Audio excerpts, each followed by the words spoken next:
बदलापूर प्रकरणी हायकोर्टानं सरकारला खडेबोल सुनावलेले आहेत। फरार आरोपींना अटकपूर्व जामिनाचा वाट तुम्ही त्यांची बघताय का, असा सवाल कोर्टानं विचारलेला आहे।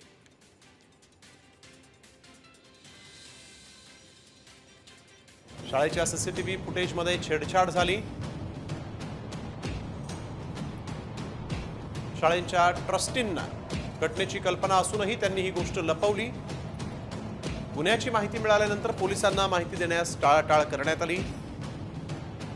गुन्हा दाखल होण्याच्या आधीच शाळेचे ट्रस्टी फरार झाले। घटनेच्या दिवशीचे सीसीटीव्ही फुटेज गायब आहेत। फरार आरोपींसाठी पोलीस अटकपूर्व जामिनाची वाट पाहत आहेत का?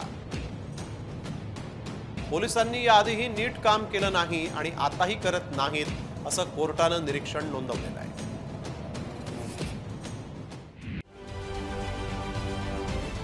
महाराष्ट्रातील सर्व बातम्यांचे विश्वासार्ह व्यासपीठ, सकाळच्या सर्व सोशल मीडिया प्लॅटफॉर्मला लाईक, फॉलो आणि सबस्क्राईब करा। तसंच सर्व नोटिफिकेशनसाठी बेल आयकॉन प्रेस करायला विसरू नका।